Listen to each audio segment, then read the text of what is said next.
Fala galerinha do xadrez, tudo beleza? O Grand Prix está avançando e já sabemos quem serão os dois jogadores do torneio de candidatos, Richard Rapport e Hikaru Nakamura.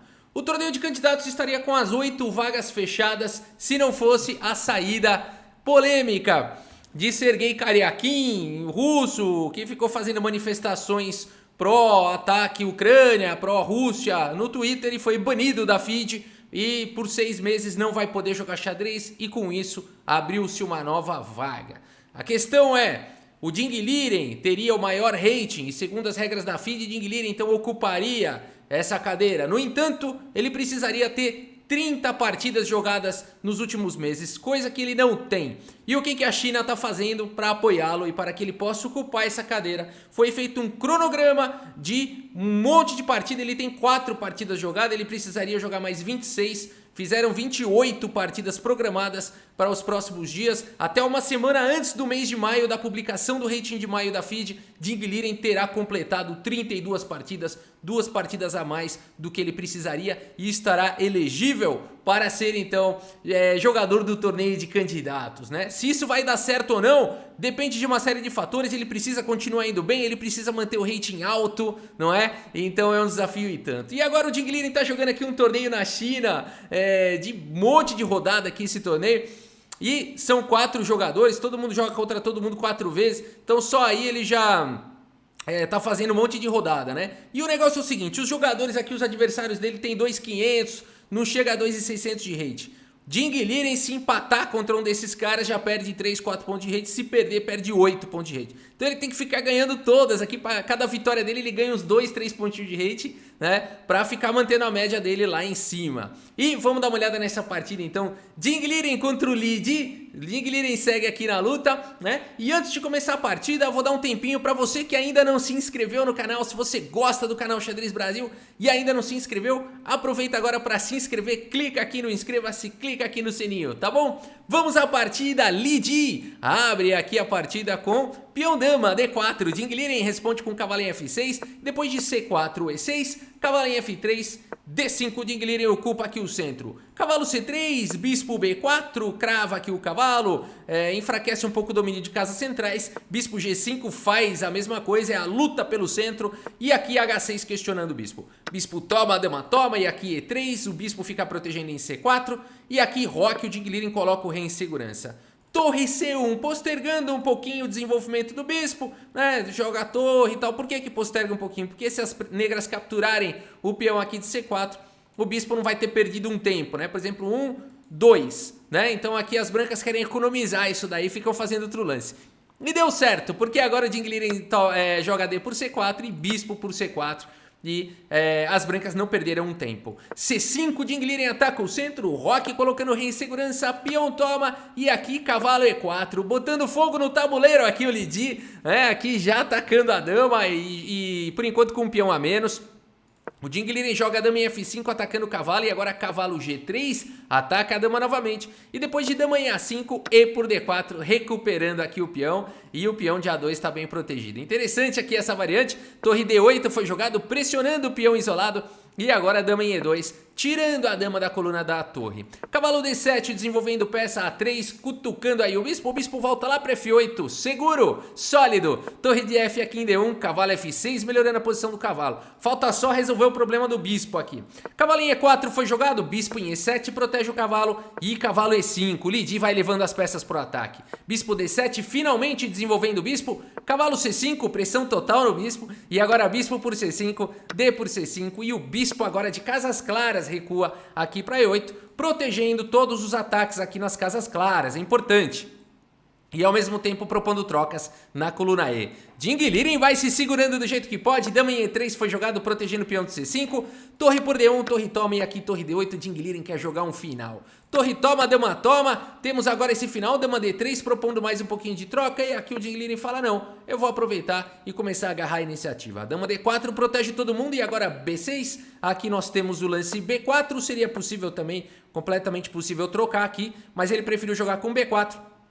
ativando a maioria de 3 peões aqui contra 2, e cavalo D7 agora pelo Jinglirin propõe trocas. Cavalo D3 evitando, B por C5, B por C5 e aqui rei F8, Jinglirin tira o rei aí dos temas de casas claras, já coloca um rei melhor para um final. A partida segue com H4 e agora E5 atacando a dama vem para casa de D5 e E4, Jinglirin, olha só que belo ataque. Aqui dama por E4 capturando o peão e desviando a defesa de C5, Jinglirin vai recuperar o peão agora. Cavalo por C5 recuperando o peão, é possível aqui as trocas, mas o Lidi quer jogo. Segue aqui com dama D4, o cavalo tá atacado, recua aqui para casa de B7, pressionando aqui o bispo e o cavalo, né? Não dá tempo de capturar o peão e o cavalo, senão caem duas peças. Então a partida seguiu aqui com o bispo D5 e agora cavalo aqui na casa de D6. Que luta! Dama aqui em F4, cravando aqui o cavalo. Tá todo mundo aqui meio, né, tentando proteger em F7, todo mundo se protegendo. Cavalo em B5 propondo trocas e agora o cavalo vem para casa de E5, bloqueando a troca de damas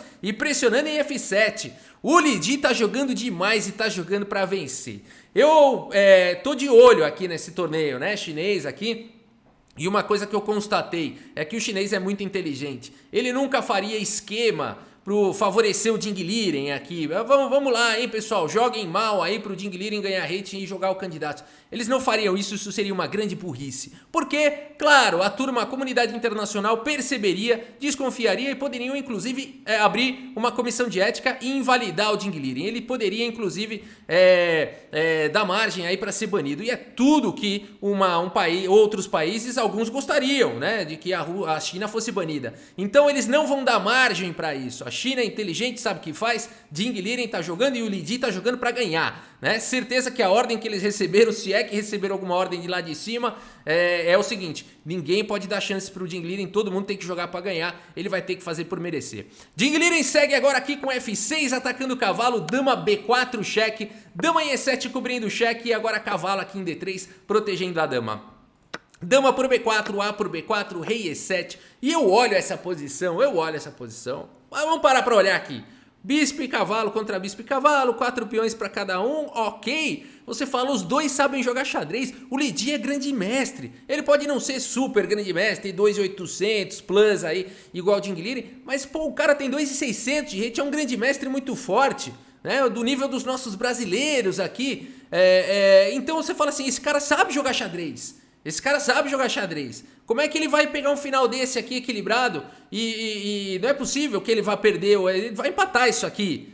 Galera, é aqui que a gente vê o xadrez, né? O Magnus Carlsen a gente fala que ele tira leite de pedra, ele pega um final empatado e ganha. Por quê? Porque ele joga melhor que os outros. E o Jinglirin, será que esses 200 pontos de rating aqui ou mais vão fazer a diferença? 200 é bastante, hein? A partida seguiu aqui com F3 e agora o Jinglirin segue aqui com cavalo D4, centralizando o cavalo. Rei F2, o rei vai à luta, bispo B5, buscando a iniciativa. O cavalo tá atacado, vem para casa de C1 e rei D6. Um rei melhor colocado com um tempo sobre o bispo, olha as sutilezas. E aqui, pessoal, a posição é tão difícil que as brancas só tem um lance que não perde. E é muito difícil de achar essa sequência, a única, tá? Olha o tempo aqui do Jinglirin, 40 minutos contra 3:44. É inquestionável a superioridade técnica de Jinglirin, né? E aqui o único lance que não perde é bispo E4, mas é muito difícil de achar bispo E4, porque depois de F5 teria que achar rei E3, ó, é tudo muito difícil de achar esses lances, né? Atacando o cavalo, e depois de F por E4, assim E por F3, e apesar das brancas estarem com peões aqui enfraquecidos, né, os computadores apontam que dá para as brancas lutarem aqui por um empate. Na prática ainda continuaria sendo difícil entre seres humanos, né?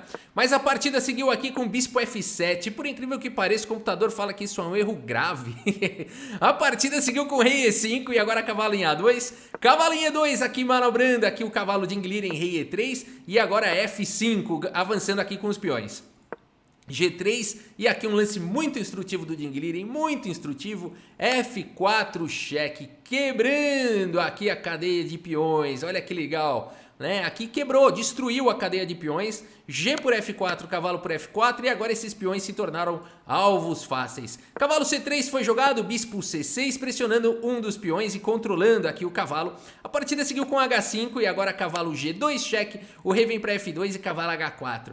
Aqui B5 foi jogado atacando o bispo vem para D7 rei E3 e aí depois de cavalo F5 cheque rei D3, o Jinglirin faz o lance de arremate. Se você quiser dar pause nessa posição e tentar encontrar o lance de arremate, é esse mesmo que você está querendo jogar? Pode confiar, é esse mesmo. Cavalo D6, bom, se você encontrou rei F4, parabéns, também é, né? Cavalo D6, os dois são lances aqui. O lance jogado foi cavalo D6 pelo Jinglirin e o Li Ji abandona aqui a partida. Abandonou porque não dá mais, pessoal. Bispo atacado, peão atacado, não tem como defender, né?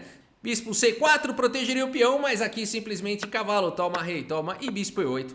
E não tem defesa, e as pretas vão ter peão passado e vão ter um final melhor e vão ganhar aqui a partida, né? Vamos dar uma olhada no relatório do chess.com e ver a precisão aqui dos jogadores. 95,1% de precisão pro Jinglirin, é difícil ganhar de um cara desse, né? E 90,1%, mas a gente percebe que aqui o tempo começa a cair e tudo mais. Todo mundo fez um monte de erro aqui, né? A gente vê um miolinho aqui, mas o Jinglirin nunca ficou pior, né? Ele podia ter uma vantagem maior, diminuiu a vantagem, mas ele sempre ficou melhor aí, dominando aí a partida toda.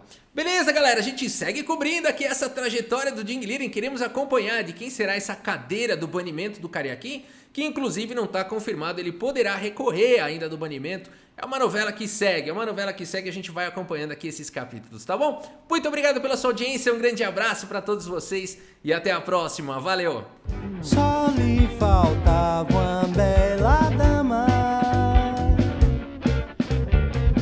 Judite pouca apareceu, pra dar cheque no tabu, no tabuleiro de xadrez.